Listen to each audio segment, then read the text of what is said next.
Galera, vamos falar agora sobre a parte de conceitos e tecnologias de internet. Vamos trabalhar questões do CESP acerca da arquitetura TCP/IP, dos serviços relacionados à internet, intranet. Vamos embora.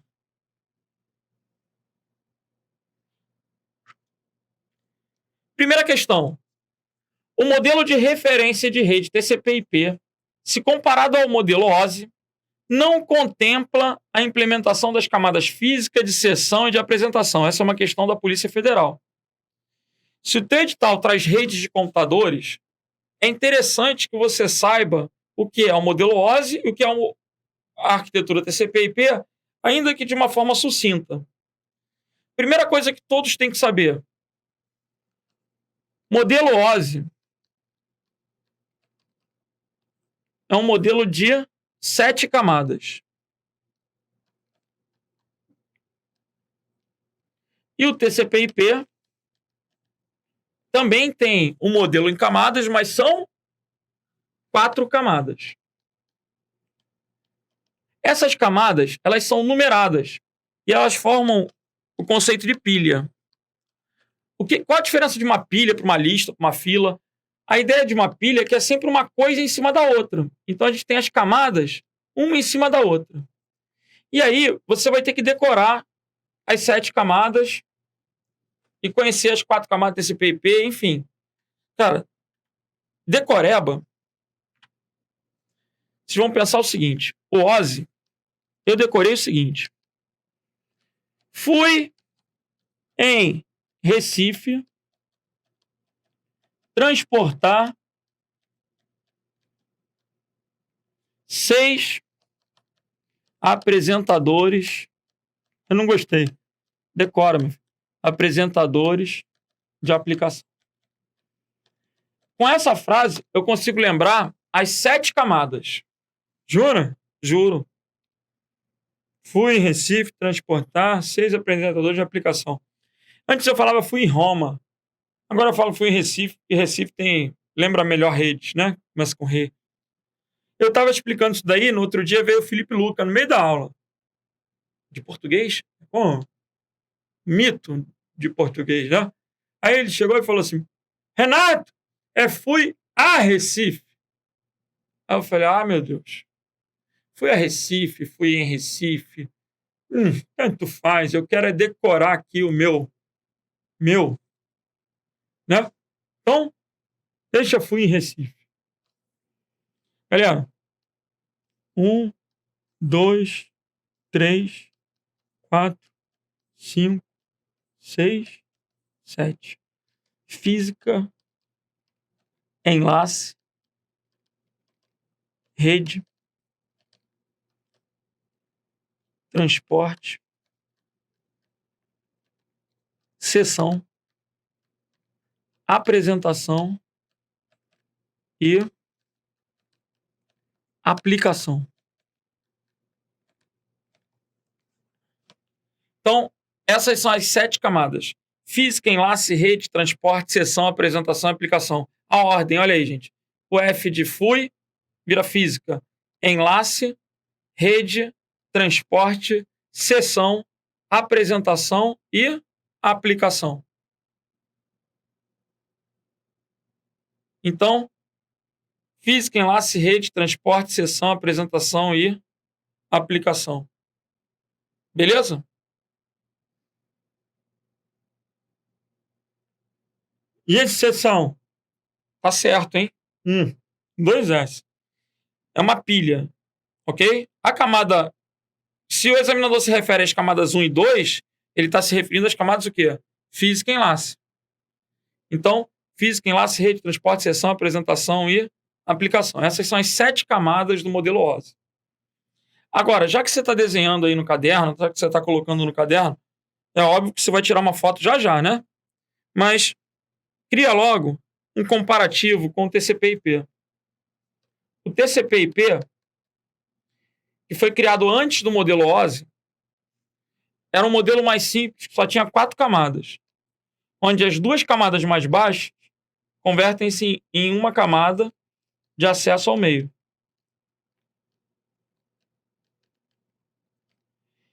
Rede continua sendo rede. Ou melhor, pode ser chamada de internet. Lembra que net é rede, e inter entre redes. Então, internet, rede. Essas camadas elas podem ter outros nomes, né? Essas camadas mais baixas é que causam maior confusão. A camada 3 vai ser a camada de transporte. E aí, 4 camadas, TCP/IP, a camada 4 vai ser a camada de aplicação. Se vocês observarem, a camada de aplicação ela vai ser correspondente às camadas de aplicação, apresentação e sessão. Então, é como se agrupasse essas 3 camadas em uma única camada de aplicação. Eu não entendo muito bem o modelo de camadas, o que é isso tudo. Ainda bem que tem a aula teórica, né? Na aula teórica a gente perde mais tempo explicando, exemplificando, fazendo analogias, né? Dando o exemplo da viagem. Como é que é o exemplo da viagem? Muito rapidamente, hein? Voltando, printa, tira uma foto, vou continuar. Galera, imagine que eu quero fazer uma viagem. A primeira coisa que eu vou fazer é ir para o aeroporto. Depois que eu fui para o aeroporto, eu vou ter que fazer o check-in. Depois que eu fizer o check-in, eu vou ter que despachar as bagagens. Depois que eu despachar as bagagens, eu vou ter que embarcar. Depois que eu embarcar, o avião vai decolar. O que eu quero que vocês observem? Eu estava preocupado em ir para o aeroporto. Né? O usuário, ele interage com a camada mais alta dessa pilha. Aí, eu fui para o aeroporto. Depois que eu fui para o aeroporto, eu não estou nem aí para temperatura, para previsão do tempo. Eu não quero saber se vai ventar, se vai chover. Quem se preocupa muito com isso é o piloto, gente. Você vê que eu ignoro quando eu vou comprar a passagem para viajar, eu ignoro as condições climáticas. Quem se preocupa muito com isso é o piloto. Eu tenho um grau de abstração. Quando eu penso em uma rede de computadores, a camada mais alta é de aplicação. A camada mais baixa é a camada física. Quando eu vou transmitir uma informação na rede, eu me preocupo em saber qual aplicação que eu vou usar. Se eu vou usar o WhatsApp, se eu vou usar o Gmail, se eu vou usar o Google Chrome, se eu vou usar... Eu vou me preocupar em saber qual aplicativo que eu estou usando, qual aplicação que eu vou estar trabalhando. Mas eu não estou nem aí para como os dados vão ser transmitidos. Se vão ser transmitidos através de pulsos elétricos, se vão ser transmitidos através de ondas eletromagnéticas. Isso não me interessa. Isso eu abstraio completamente porque existe o conceito das camadas. É possível que o meu processo de check-in seja ruim. É possível que eu crie uma alternativa para o meu check-in atual. E se a gente mudar o processo de check-in, o piloto também não está nem aí. Cada camada tem as suas funcionalidades. É isso que a gente vai precisar entender num primeiro momento. E saber que existe um fluxo na ida diferente do fluxo da volta. Como assim? Na ida, para o envio, eu vou de cima para baixo. Quando a informação chegar ao destino, a camada física vai falar com a camada física. Ele decolou, ele vai aterrissar.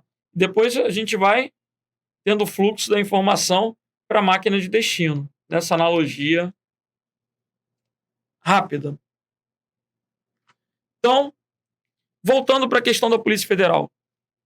O modelo de referência TCP/IP, se comparado ao modelo OSI, não contempla a implementação das camadas física, seção e apresentação. Galera, o que vocês tinham que perceber? Um tem 7 camadas, outro tem 4 camadas. Se um tem 7 camadas e o outro tem 4, é óbvio que o TCP/IP ele tira 3 camadas, Ele abstrai, ignora 3 camadas. O que a gente viu? Que a camada física e a camada de enlace elas se juntam e formam uma única camada que eu posso chamar de acesso ao meio, que seria o mais correto, ou que o examinador pode ainda chamar de enlace. Se ele chama de enlace, ele abstraiu a física. E lá nas camadas mais altas, a gente vai ter aplicação, apresentação e sessão. Fui em Roma transportar 6 apresentadores de aplicação. Então, apresentação e sessão. Quando passa para o modelo TCP/IP, só tem aplicação. Então, ele subtrai apresentação e sessão. O que faz com que a questão, preliminarmente, tenha um gabarito o quê? Certo. Então, a questão número 1, vocês vão marcar aí certo. Agora, qual a observação? A observação, galera, é que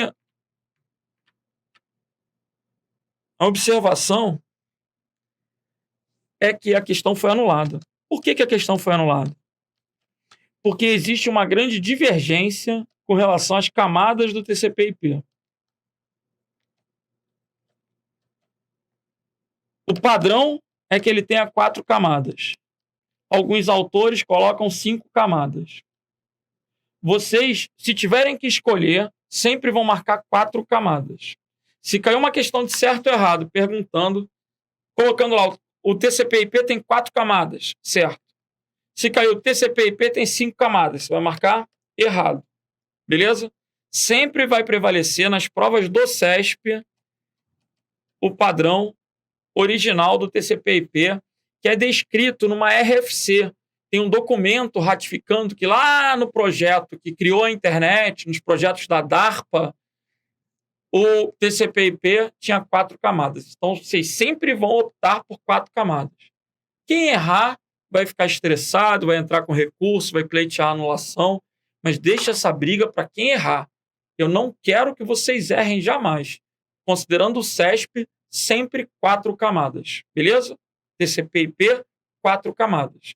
Então, a questão número 1, ela foi anulada, mas eu achei a questão interessante, o assunto pode aparecer novamente e vocês vão considerar certo. Preliminarmente, era certo. E, ele está trabalhando uma questão anulada. Óbvio, né? Porque você sabia o motivo pelo qual anulou? É muito importante trabalhar uma questão anulada. Inclusive, explicar, comentar essa questão. Né? Porque o gabarito, gente, certo ou errado, todo mundo hoje em dia tem acesso às questões, todo mundo hoje em dia tem acesso aos gabaritos. O mais importante é o contexto da questão, né? O que o examinador quis dizer com aquela questão, ou até mesmo por que a questão foi anulada. Isso é muito importante para ser trabalhado numa aula de exercício. Então, vamos lá. Questão número 2. Prova do TRE de Pernambuco. Com relação às arquiteturas OSI e TCP/IP e seus protocolos e serviços, assinale a opção correta. Letra A. O endereço IP 164.41.66.22 define exclusivamente um host e uma rede local, mas não em nível global, como é o caso da internet. Galera, primeira coisa que a gente tem que entender, essa questão ela tem um grau de dificuldade muito alto. Mas as provas do CESP estão vindo com um grau de dificuldade muito alto. A prova da Polícia Federal teve um grau de dificuldade muito alto. A prova do Banco do Nordeste, que foi um concurso de nível médio, teve um nível muito alto. Então, a gente tem que sempre se preparar para pior. E eu quero, de fato, né, dar aula para o primeiro lugar. Eu quero dar aula para aqueles que estão querendo, sim, né, passar e eu não quero só questãozinha fácil. Vamos lá. O endereço IP 164.41.66.22 define exclusivamente um host e uma rede. Gente, até a rede tá certo, né? Porque o IP é o endereço exclusivo de uma máquina e uma rede. Cada computador vai ter o seu IP. Então, até aí, tranquilo. Cada enlace, cada conexão vai ter um IP, né? Cada nó na rede, cada nó. O que é um nó? É uma terminologia usada para um computador e uma rede. Agora, o que o candidato tinha que saber nessa questão? Todo IP na internet tem um proprietário. Por exemplo, durante o curso teórico, eu explico um papo da advogata. É muito interessante. uma historiazinha que faz você aprender bastante sobre endereçamento IP, né? Que a informação na internet pode ser rastreada. É muito legal. Está disponível na primeira aula de internet, que o Estratégia normalmente coloca no YouTube. É bem legal, Raul. E a gente aprende que a IANA gerencia os IPs. É uma organização internacional que gerencia os IPs da internet. Então, ela tem escritórios na América Latina, na Europa, na África, enfim, em todos os continentes. Aí, no site da IANA, a gente consegue ver o dono de cada prefixo IP. Por exemplo, o IP que começa com 13 ponto qualquer coisa, é da Xerox.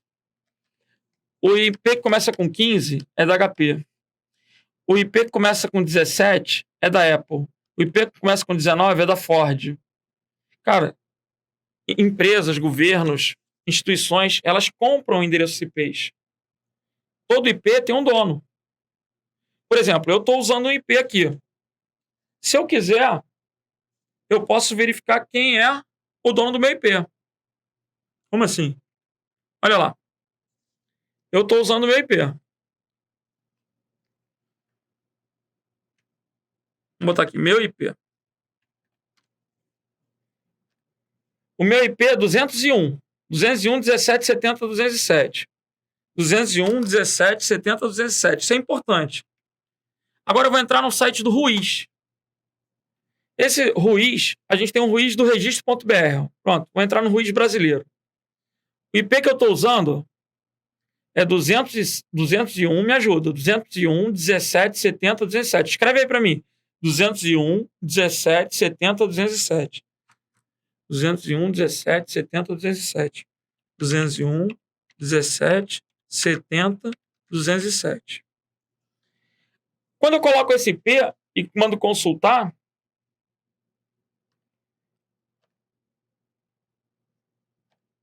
eu consigo descobrir quem é o dono desse IP. Olha que legal. Esse IP é da Claro. Aí tem o endereço da Claro, tem o telefone da Claro, tem os dados para contato. Então, se porventura eu pratico alguma fraude, algum crime na internet, esse IP vai ficar registrado na máquina que foi fraudada. E a polícia vai começar a rastrear e vai chegar até a Claro. Aí a Claro vai dizer assim, olha, quem estava usando era o estúdio localizado no Rio de Janeiro, blá, blá, blá, blá, blá, blá, e vai passar o endereço. Aí a polícia vem para cá e me prende. Ou prende quem estiver aqui, ou começa uma investigação. Eu estou usando isso para ilustrar, né? Então, todo IP no mundo, ele tem um dono. Ele pode ser rastreado. Agora, é possível eu montar uma rede local ou uma rede privada, que são conceitos diferentes, né? Rede local é aquela que está dentro do mesmo prédio. Pode ser uma rede doméstica. Rede privada já é aquela que pode ser local, metropolitana ou extensa. Não interessa. Mas o que eu quero é que vocês entendam que eu posso montar uma rede que não acesse a internet? Posso. Aí cada equipamentozinho desse vai ter que ter um IP.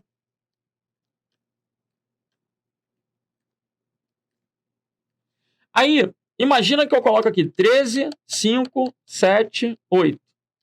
13, 5, 7, 9.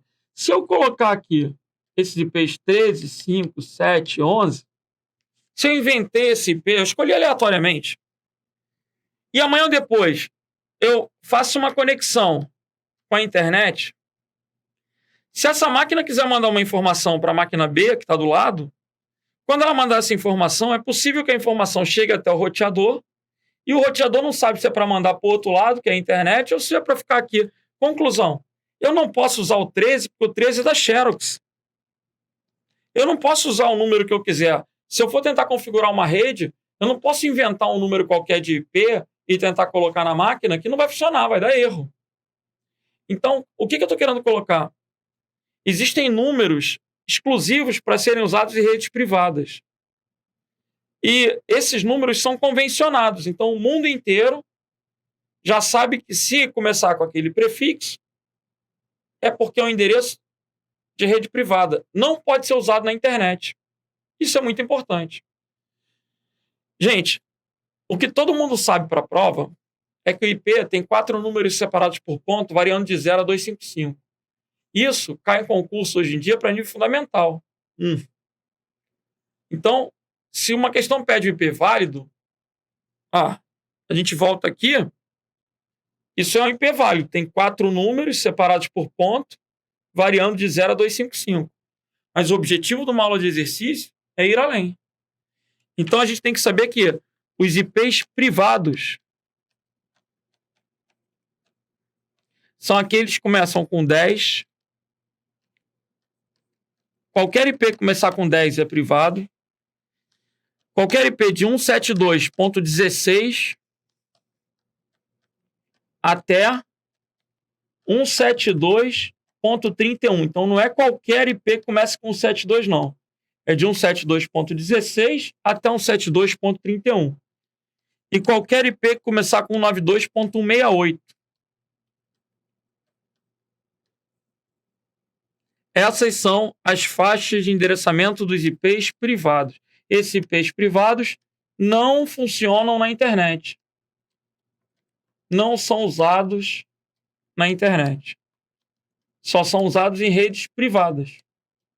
Então, se você quiser criar uma rede doméstica, meio que todo mundo utiliza... Todo mundo coloca lá 192.168.0.1. Aí configura outra máquina, 192.168.0.2. As pessoas no dia a dia, muitas vezes até o técnico, ele decora isso. Mas ele não sabe, né, o porquê ou a existência das faixas, enfim. Bom, isso já é suficiente para matar a questão, aquela alternativa. Existem outros endereços reservados.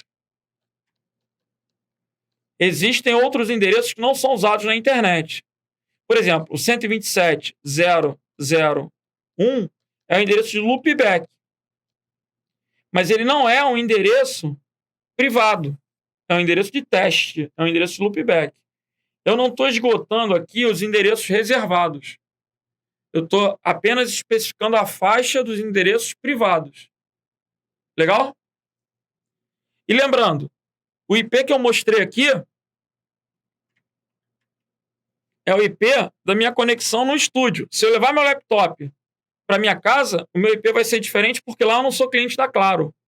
Né? Quem está me provendo esse IP é o meu provedor. Cada lugar que eu acesso vai me oferecer um IP de internet provavelmente diferente. Legal? Mas isso tudo, gente, é bem explicado no curso teórico. No curso teórico, só de internet são 9 horas. 9, 10 horas de aula. Fora redes, fora ferramentas de busca. Cara, internet é um assunto muito bom para estudar para concurso. Por quê? Tem um alto custo-benefício. Cai em todas as provas, cai muito nas provas.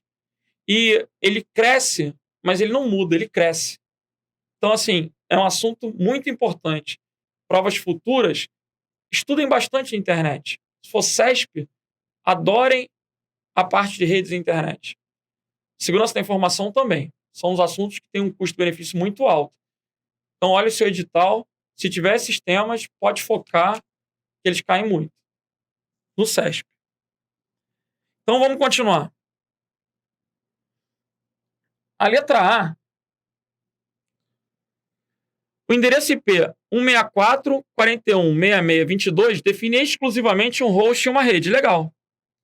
Mas não é local, porque esse endereço aqui não está dentro daquelas faixas. Opa!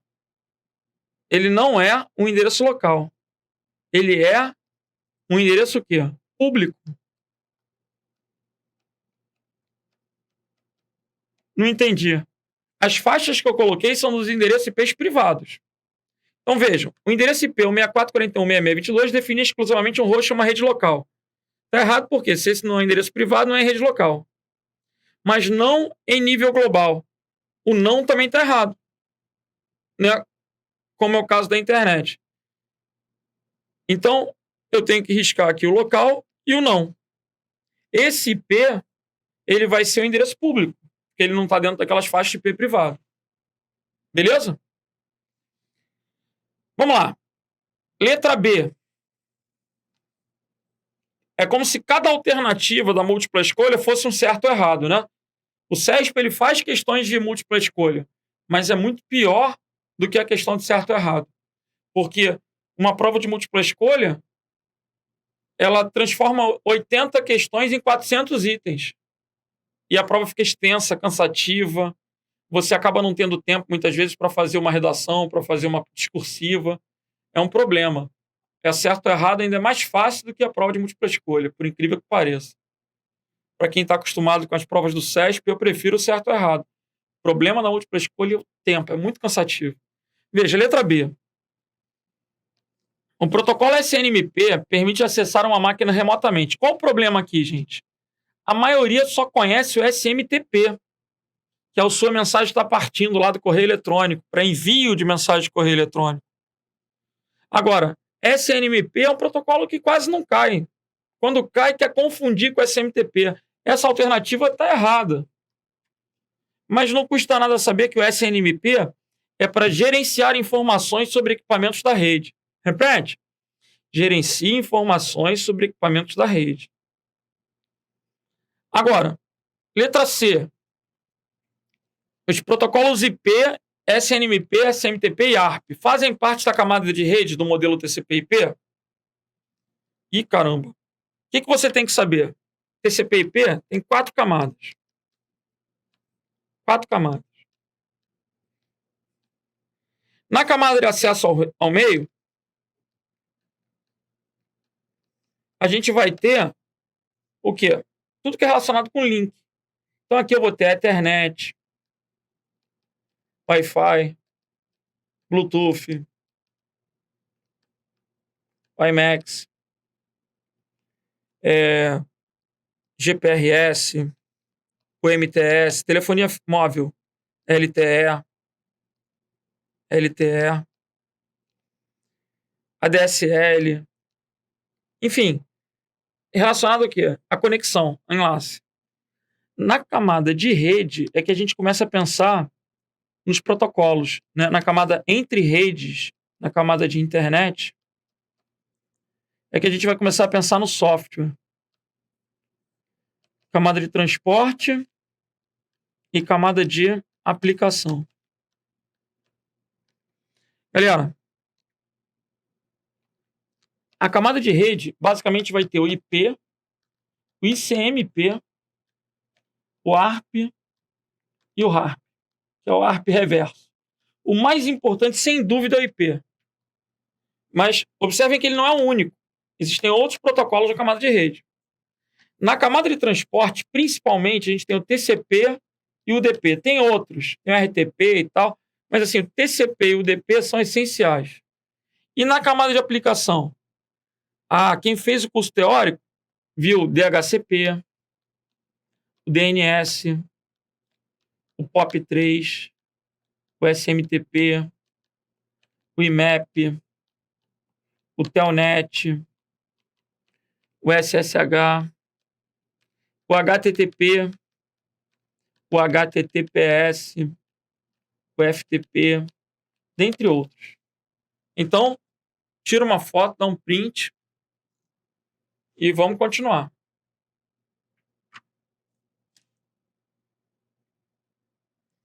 Galera, os protocolos IP, SNMP, SMTP e ARP fazem parte da camada de rede? Não, porque o SNMP e SMTP são da camada de aplicação. Então, essa questão está errada.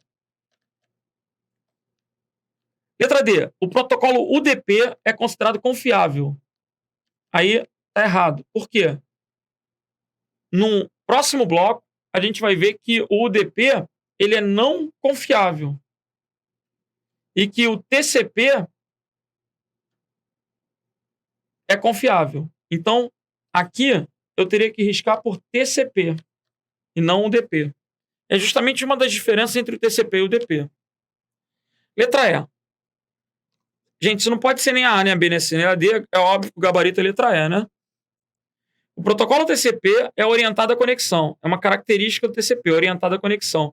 Isso já caiu em várias outras provas, né? TCP, UDP, por exemplo, Polícia Civil do Distrito Federal já cobrou isso em 2014.